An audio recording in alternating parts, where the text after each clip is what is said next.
got in shape 10 years ago and I'm still in shape today, which I guess makes me the fucking expert. No, I'm just kidding, but I'm obviously doing better than most people, because a lot of people might get in shape or start to get in shape, but then they end up back where they started. I know that's what happens to you. It's a very common problem. So I'm going to talk about how you're not going to do that. I'm going to raw dog this video. I'm going to tell you all of my thoughts. And I know you're supposed to have some sort of structure or script when it comes to these long form videos, but I'm going to raw dog it. I'm just going to tell you my thoughts. Look, this is how I have managed to stay in shape. It's what I do with my clients.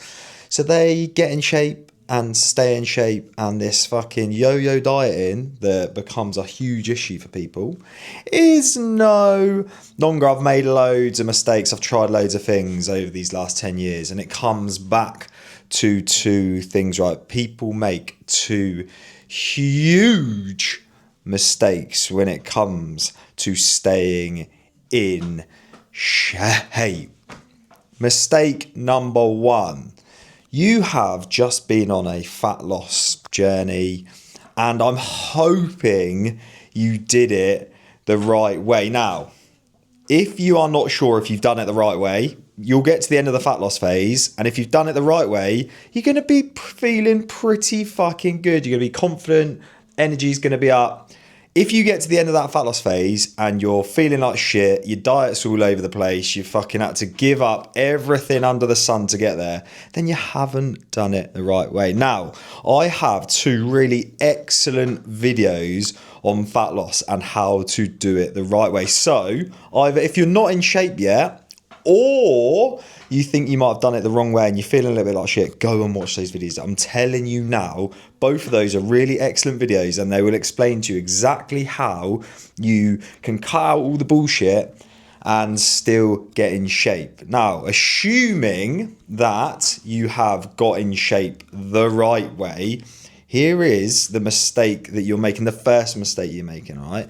So, during your fat loss phase, you have introduced some really cool habits. Again, if you've done it the right way. So you should have started lifting weights. That is a non-negotiable for every single person. I don't care how old you are, you should be lifting weights. The second thing you've done is controlled your calories and started to eat better. So hopefully you're at the point where you're eating an 80% whole food diet and you're having 20% of things that you just enjoy eating, so your life's not totally miserable.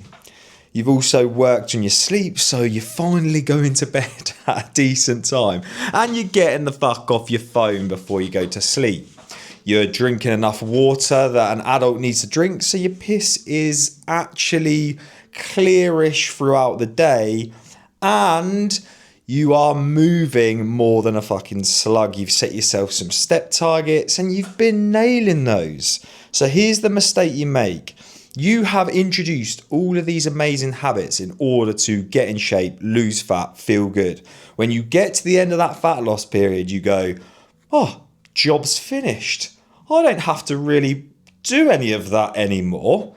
And then lo and behold, 6 months' time, you are back to where you started. The second mistake that people make is they've introduced these really cool habits that I've just listed off.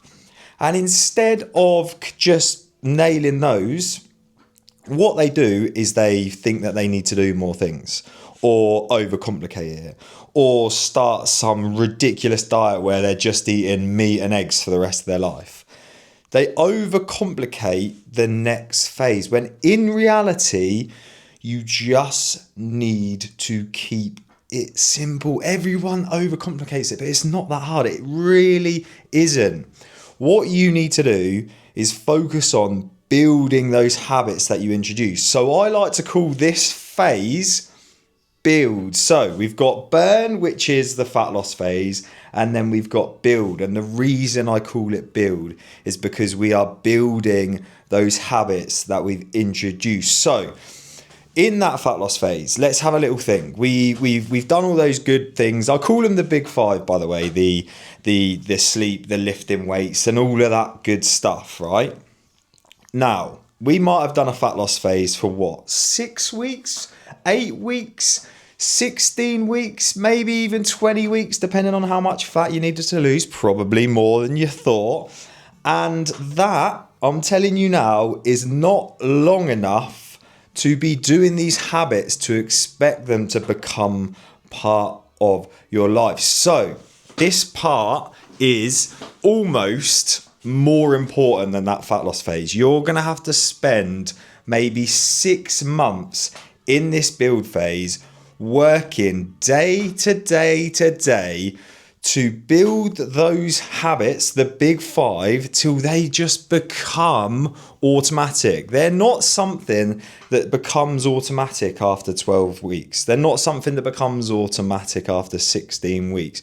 It is going to take you at least 6 months for them to become something that you do automatically. So you get to the end of your burn phase, your fat loss phase, and you're still going to have to control your calories and likely track them. Maybe not as rigidly as you were before, maybe not every single day, but you're still going to have to work out how to keep your calories around maintenance so you don't put on that weight. You are still going to have to eat well. You cannot go back to just eating shitty ultra processed foods most of the time. You have to keep that 80-20 diet. And in fact, when you go 80-20 and you work on it, most of the time you end up going 90-10, so 90 whole foods and 10 processed foods. And that's what my diet looks like at the moment. Most of the time I've got single ingredient whole foods, and it makes me feel fucking good. And guess what? It makes keeping the fat off and staying in shape so much easier because I've got more energy. I'm less hungry.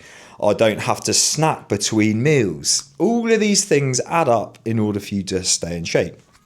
You've also worked really hard on your sleep in that sort of 8 to 20 week fat loss period. So what you're not going to do is go back to scrolling before bed. What you're not going to do is go back to going to bed 2 hours later. So you're waking up in the morning feeling fucking exhausted, and then your diet goes to shit and you skip your training sessions. So you're going to carry on with that. You're also going to be lifting weights for the rest of your life. Like I said earlier, it is an absolute non-negotiable, right? Yeah, you might change your program up. Yeah, you might change how many days you do in the gym, but you're still going to be strength training forever. So do not stop that. Again, hydration.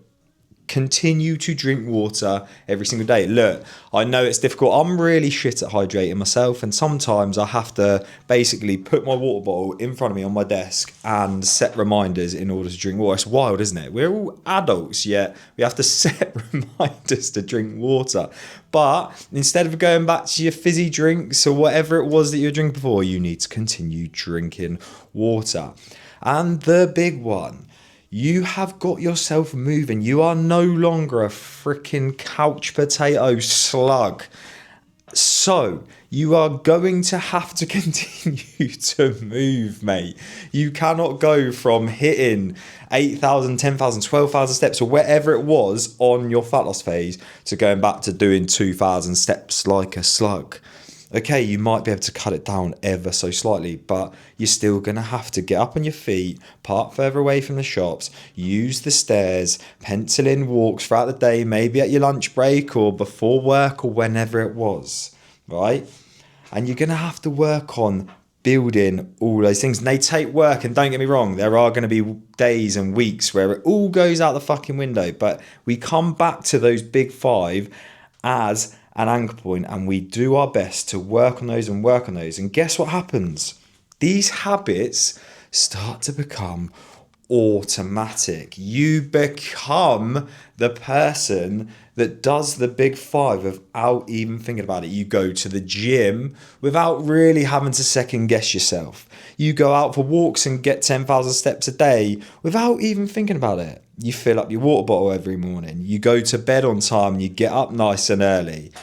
They're the things that you do without even thinking about it. You eat a diet that contains loads of healthy, nutritious stuff without even thinking about your house, your fridge, your cupboards are full of these foods. Mine, I'm telling you now, if I took you inside, which I probably should do, but I cannot be bothered to get up out of my chair, which sounds really terrible from a personal trainer, but guess what? I'm going to get my 12,000 steps today. But if I took you inside into my cupboards right now and my fridge, it would be 90% whole foods, and there would be a few bits in there that I like eating. I'm pretty sure there's a couple of pain au chocolats in that cupboard at the moment, but most of it is nutritionally dense foods.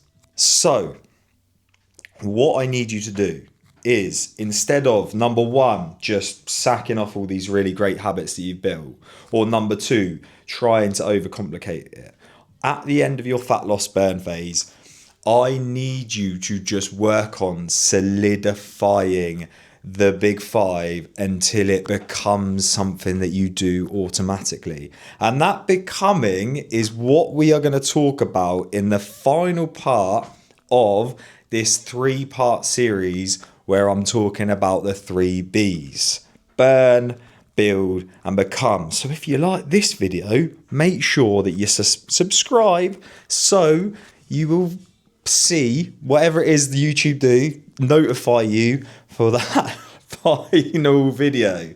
And that is how you raw dog, not getting in shape, but how you stay in shape. No cuts, no edits, just straight from the dome shagger.